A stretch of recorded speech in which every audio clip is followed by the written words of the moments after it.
ನಮಸ್ಕಾರ ಸ್ನೇಹಿತರ ಭಕ್ತರೇ, ತಮಗೆಲ್ಲ ಸ್ವಾಗತ. ಇಂದಿನ ನಮ್ಮ ವಿಡಿಯೋದಲ್ಲಿ ಏನಿರುತ್ತೆ ಅಂದರೆ, ಇವತ್ತು ಮೇಲಿನ ನಮ್ಮ ಭೂಮಿಯ ಮೇಲಿನ 7 ಲೋಕಗಳಿದೆಯಲ್ಲ, ಭುವ ಸ್ವಹ ಇದೆಲ್ಲ ಮೇಲೆ ಮಹಾಲೋಕ, ಜನಲೋಕ, ತಪಲೋಕ, ಸತ್ಯಲೋಕ, ಅದರ ಬಗ್ಗೆ ತಿಳ್ಕೊಳ್ಳಿಕ್ಕೆ ನಾವು ಇವತ್ತಿದ್ದೇವೆ ಇಲ್ಲಿ ಈ ವಿಡಿಯೋದಲ್ಲಿ. ನಮ್ಮ ಒಟ್ಟು 14 ಪ್ಲಾನೆಟರಿ ಸಿಸ್ಟಮ್ ಇದೆ, ಅಂದರೆ 14 ಲೋಕಗಳಿದೆ. ಭೂಲೋಕ, ಭೂಲೋಕ, ಅಲ್ಲಿ ಕೂಡ ಬೇರೆ ಬೇರೆ ಚಂದ್ರ ಎಲ್ಲ ಸೇರಿಕೊಂಡು ಇರ್ತಾರೆ. ಬಟ್ ಏನಂದರೆ 14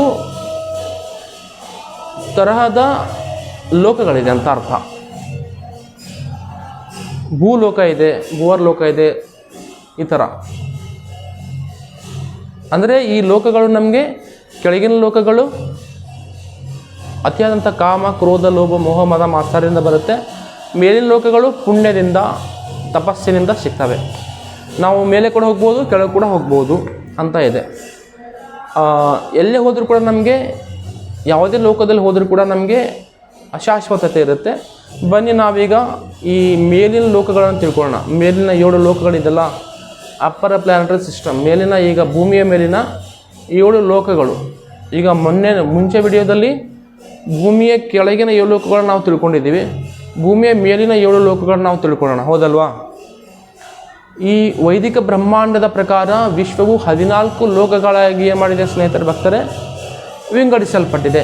ಈ ಲೋಕಗಳೇನೆಂದರೆ ಕೇವಲ ಗ್ರಹಗಳೆಲ್ಲ, ಅವು ಪ್ರಜ್ಞೆಯ ವಿವಿಧ ಹಂತಗಳು. ಅಂದರೆ ನಮ್ಮ ಪ್ರಜ್ಞೆ ಮುಖಾಂತರ ನಾವು ಅಲ್ಲಿ ಹೋಗ್ಬೋದು ಅಂತ, ನಮ್ಮ ತಪಸ್ಸಿನ ಮುಖಾಂತರ ಹೋಗ್ಬೋದು, ಅಥವಾ ಏನು ತಪಸ್ಸು ಮಾಡದೆ, ಏನು ಮಾಡದೆ, ಅಥವಾ ಏನು ಭಕ್ತಿ ಮಾಡದೆ ನಾವು ಕೆಳಗಿನ ಲೋಕ ಕೂಡ ಹೋಗ್ಬೋದು. ಆ ಥರ ಇದೆ. ಪುಣ್ಯ ಮಾಡಿದ್ರೆ ಮೇಲೆ, ಪಾಪ ಮಾಡಿದ್ರೆ ಕೆಳಗಡೆ, ಆ ಥರ ಲೋಕಗಳು ಸಿಗ್ತವೆ.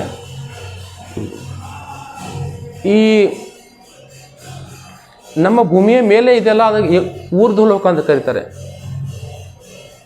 ಊರ್ಧ್ವ ಲೋಕಗಳು ಶ್ರೇಷ್ಠ ಆಧ್ಯಾತ್ಮಿಕತೆ ಮತ್ತು ಸುದೀರ್ಘ ಆಯಸ್ಸಿನ ಕ್ಷೇತ್ರಗಳಾಗಿದೆ ಸ್ನೇಹಿತರೆ. ಅಂದರೆ ಈ ಆಧ್ಯಾತ್ಮಿಕತೆ ಪಡ್ಕೊಳ್ಳೋದ್ರಿಂದ, ಅಥವಾ ಸುದೀರ್ಘ ಆಯಸ್ಸಿನ ಅಲ್ಲಿ ಆಧ್ಯಾತ್ಮಿಕತೆ ಇರುತ್ತೆ ಮತ್ತು ಆಯಸ್ಸು ಕೂಡ ದೊಡ್ಡದಾಗಿರುತ್ತೆ ಆ ಲೋಕಗಳಲ್ಲಿ, ಮತ್ತು ಐಶ್ವರ್ಯ ಇರುತ್ತೆ ಅಲ್ಲಿ ಕೂಡ. ಕೆಳಗಡೆ ಲೋಕದಲ್ಲಿ ಕೂಡ ಇರುತ್ತೆ, ಮೇಲೆ ಲೋಕದಲ್ಲಿ ಕೂಡ ಇರುತ್ತೆ, ಹೌದಲ್ವಾ? ಈ ಮೊದಲನೇ ಲೋಕ, ನಮ್ಮ ಭೂಮಿಯ ಮೇಲೆ ಮೊದಲನೇ ಫಸ್ಟ್ ಲೋಕ ಏನು ಬರುತ್ತೆ ಅಂದರೆ ಮೇಲೆ, ಭೂಮಿ ಅದರ ಮೇಲೆ ಏನು ಬರುತ್ತೆ, ಭೂವರ್ ಲೋಕ ಬರುತ್ತೆ. ಓಂ ಭೂರ್ ಭುವಸ್ವ ಕೇಳಿದಿರಲ್ವಾ? ಭೂವರ್ ಲೋಕದಲ್ಲಿ ಏನಿರುತ್ತೆ, ಇದು ಸೂಕ್ಷ್ಮವಾಗಿರುತ್ತೆ ಮತ್ತು ವಾತಾವರಣದ ಸೇತುವೆ. ಇದು ಸಿದ್ಧ ಪುರುಷರಿಂದ ತುಂಬಿದೆ. ಸಿದ್ಧ ಪುರುಷರು ಇಲ್ಲಿ ಯಾರು ಇರ್ತಾರಲ್ವ, ಅಲ್ಲಿ ಹೋಗ್ತಾರೆ ಆ ಲೋಕಕ್ಕೆ. ಇದು ಒಂದು ಪರಿವರ್ತನೆಯ ವಲಯ. ಆಮೇಲೆ ಸ್ವರ್ಲೋಕ ಬರುತ್ತೆ, ಇಂದ್ರನ ಸಾಮ್ರಾಜ್ಯ. ಇದು ಪ್ರಸಿದ್ಧ ಸ್ವರ್ಗ. ಮಹಾಪುಣ್ಯ ಮತ್ತು ಒಳ್ಳೆಯ ಕಾರ್ಯಗಳ ಪ್ರತಿಫಲವಾಗಿ ಈ ಲೋಕ ಪ್ರಾಪ್ತವಾಗ್ತದೆ. ಇಲ್ಲಿ ಅಸಾಧ್ಯವಾದ ಐಶ್ವರ್ಯ ಇರುತ್ತೆ, ಸೌಂದರ್ಯ ಇರುತ್ತೆ, ಮತ್ತು ಸುಂದರ ಅಪ್ಸರೆಯರಿರ್ತಾರೆ ಸ್ವರ್ಗಲೋಕದಲ್ಲಿ. ಒಟ್ಟಿನಲ್ಲಿ ಹ್ಯಾಪಿನೆಸ್ ಅಂದರೆ ಲಿಮಿಟ್ ಹ್ಯಾಪಿನೆಸ್. ಮತ್ತು ಭೂಮಿಯ ಕಷ್ಟಗಳಿಂದ ಮುಕ್ತಿ ಇರುತ್ತೆ. ಈ ಭೂಮಿ ಮೇಲೆ ಕಷ್ಟ ಇರುತ್ತಲ್ಲ, ಅಲ್ಲಿ ಆ ಕಷ್ಟಗಳಿರಲ್ಲ. ಆದರೆ ಜನ್ಮ ಮೃತ್ಯು ಜರ ವ್ಯಾಧಿ ಇರುತ್ತೆ. ಇಲ್ಲಿ ಪ್ರಧಾನ ಗುಣ ಏನಂದರೆ ರಜಸ್ ಗುಣ ಇರುತ್ತೆ ಈ ಮೇಲಿನ ಲೋಕದಲ್ಲಿ. ಆದ್ದರಿಂದ ಇಲ್ಲಿನ ದೇವತೆಗಳು ಕೂಡ ಅಸೂಯೆಯಿಂದ ಇರ್ತಾರೆ, ಅಸೂಯೆ ಪಡ್ತಾ ಇರ್ತಾರೆ. ರಜಸ್ ಗುಣ ಇರೋದ್ರಿಂದ ಯುದ್ಧ ಆಗ್ತಾ ಇರುತ್ತೆ ಅಲ್ಲಿ ಕೂಡ. ಅವು ಸುಖವು ತಾತ್ಕಾಲಿಕ ಎಂಬ ಅರಿವಿನಿಂದ ಮುಕ್ತರಾಗಿಲ್ಲ. ಅವರು ಕೂಡ ಸುಖ ಇದೆ, ಆದರೆ ಅದರಿಂದ ತಾತ್ಕಾಲಿಕ ಅಂತ ಅದರಿಂದ ಕೂಡ ಮುಕ್ತವಾಗಿಲ್ಲ ಆ ಲೋಕಗಳು. ಮೇಲಿನ ಹಂತಗಳು ಜ್ಞಾನ ಮತ್ತು ತಪಸ್ಸು ಮುಂದಕ್ಕೆ ಸಾಗಿದಂತೆ ಅಸ್ತಿತ್ವದ ಗುಣಮಟ್ಟವು ತೀವ್ರ ಆನಂದದಿಂದ ಆಳವಾದ ಜ್ಞಾನ ಮತ್ತು ಆಧ್ಯಾತ್ಮಿಕ ಶಕ್ತಿಗೆ ಬದಲಾಗುತ್ತದೆ. ಹೋದಂಗೆ ಬೇರೆ ಬೇರೆ ಲೋಕಕ್ಕೆ ಹೋದಂಗೆ ಅದು ಚೇಂಜ್ ಆಗ್ತಾ ಇರುತ್ತೆ, ಆಧ್ಯಾತ್ಮಿಕತೆ ಮತ್ತು ಜ್ಞಾನ ಮತ್ತು ಸುಖ ಈ ಥರ. ಮಹರ್ಲೋಕ, ಸ್ವರ್ಲೋಕ, ಭುವ ಸ್ವರ್ಗ ಮಹರ್ಲೋಕ ಬರುತ್ತೆ. ಇದು ಮಾರ್ಕಂಡೇಯರಂತಹ ಋಷಿಗಳಿರ್ತಾರೆ, ಅಲ್ಲಿ ಮಹಾನ್ ಋಷಿಗಳಿರ್ತಾರೆ. ಅವರ ಆಧ್ಯಾತ್ಮಿಕ ಶಕ್ತಿ ಎಷ್ಟಿರುತ್ತೆ ಅಂದರೆ, ಅವ್ರ ಕೆಳಗಿನ 3 ಲೋಕಗಳನ್ನು ನಾಶ ಮಾಡುವ ಪ್ರಳಯವನ್ನು ಸಹ ಅವರು ತಡೆದುಕೊಳ್ತಾರೆ. ಮಹರ್ಲೋಕದಲ್ಲಿ, ಮಾರ್ಕಂಡೇಯ ಋಷಿ ಇರತಕ್ಕಂಥ ಲೋಕದಲ್ಲಿ ಈ ಲೋಕಗಳು ಪ್ರಳಯ ಆಗ್ತವೆ ಅಂದರೂ ಕೂಡ ಅವ್ರು ತಡ್ಕೋತಾರೆ ಅಲ್ಲಿ ಆ ಲೋಕದಲ್ಲಿ. ಮತ್ತು ಜನಲೋಕ, ಮಹರ್ಲೋಕ ಆದ ಕೂಡಲೇ ಜನಲೋಕ ಬರುತ್ತೆ. ಶುದ್ಧ ಆಧ್ಯಾತ್ಮಿಕ ಜ್ಞಾನದ ಜಗತ್ತು ಅದು. ಇದು ಸನಕಾದಿ ಕುಮಾರರಂತಹ ಮಹಾನ ಋಷಿಗಳ ತಾಣ ಅದು. ಸನಕ, ಸನಂದನ, ಸನತ್ ಕುಮಾರ, ಸನಾತನ 4 ಋಷಿಗಳಿದಾರಲ್ವಾ, ಈ 4 ಋಷಿಗಳ ತಾಣ ಅದು ಮತ್ತು ಆಧ್ಯಾತ್ಮಿಕ ಕೇಂದ್ರ ಅದು. ಆಧ್ಯಾತ್ಮಿಕತೆ ಜಾಸ್ತಿ ಇರುತ್ತೆ ಇನ್ನು. ಮತ್ತು ಅದಕ್ಕಿಂತ ಮೇಲೆ ತಪಲೋಕ ಇದೆ. ಇದು ತೀವ್ರ ತಪಸ್ಸು ಮತ್ತು ಸಂಯಮದ ಲೋಕ ಇದು ಸ್ನೇಹಿತರೆ, ಭಕ್ತರೆ. ಇಲ್ಲಿನ ನಿವಾಸಿಗಳು ಏನಪ್ಪ ಅಂದರೆ ಶುದ್ಧ ವೈರಾಗ್ಯವನ್ನು ಹೊಂದಿದ್ದು ಅವರ ಸೂಕ್ಷ್ಮ ದೇಹಗಳು ಮಹಾಪ್ರಳಯದಿಂದಲೂ ಪ್ರಭಾವಿತವಾಗೋದಿಲ್ಲ. ಪ್ರಳಯ ಬಂದರೂ ಕೂಡ ಅವರ ಶರೀರಕ್ಕೆ ಪ್ರಭಾವ ಆಗೋದಿಲ್ಲ, ಅಷ್ಟು ತಪಸ್ಸಿರುತ್ತೆ ಅವರ ಹತ್ರ. ಶಿಖರ ಸತ್ಯಲೋಕ, ಈ ಅದಕ್ಕಿಂತ ಮೇಲೆ ಏನು ಬರುತ್ತೆ, ಬ್ರಹ್ಮಲೋಕ ಅಥವಾ ಸತ್ಯಲೋಕ ಬರುತ್ತೆ. ಸತ್ಯಲೋಕ ಏನು ಅಂದರೆ ಬ್ರಹ್ಮಲೋಕವು ಭೌತಿಕ ಸೃಷ್ಟಿಯ ಅತ್ಯುನ್ನತ ಲೋಕ, ಎಲ್ಲಕ್ಕಿಂತ ಟಾಪ್ ಮೇಲೆ ಇರುತ್ತೆ. ಇದು ವಿಶ್ವದ ಸೃಷ್ಟಿಕರ್ತನಾದ ಬ್ರಹ್ಮದೇವರ ವಾಸಸ್ಥಾನ. ಅಲ್ಲಿ ಬ್ರಹ್ಮದೇವರು ಇರ್ತಾರೆ.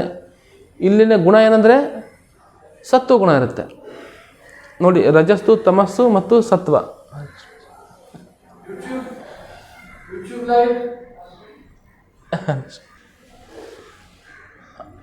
ಮತ್ತು ಅಲ್ಲಿ ಕೋಟ್ಯಾಂತರ ವರ್ಷಗಳು ಜೀವನ ಮಾಡ್ತಾರೆ. ಮತ್ತು ಈ ಭೂಮಿಯ ಥರ ಅಲ್ಲ, ಈ ಭೂಮಿಯ ಲೆಕ್ಕದಲ್ಲಿ,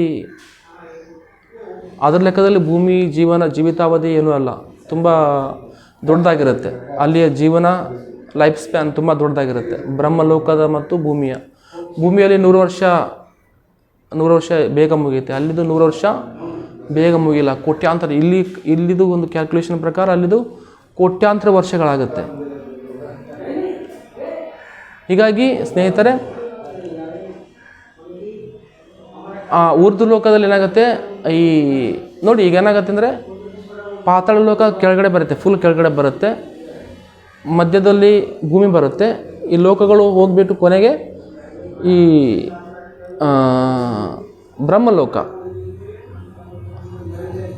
ಮಹಾಲೋಕ, ತಪ್ಪ ಜನಲೋಕ, ಸತ್ಯಲೋಕ ಮೇಲೆ ಸತ್ಯಲೋಕ ಬರುತ್ತೆ.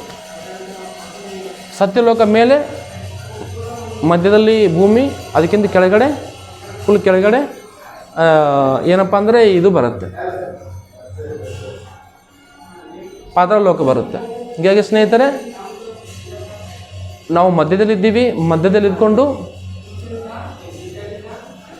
ನಮಗೆ ಪಾಪ ಮಾಡಿದಾಗ ನಾವು ಕೆಳಗಿಲೋಕೆ ಹೋಗ್ತೀವಿ. ಪಾಪ ಅಂದರೆ ಕಾಮ, ಕ್ರೋಧ, ಲೋಭ, ಮೋಹ, ಮದ, ಮಾತ್ಸರ್ಯಗಳು.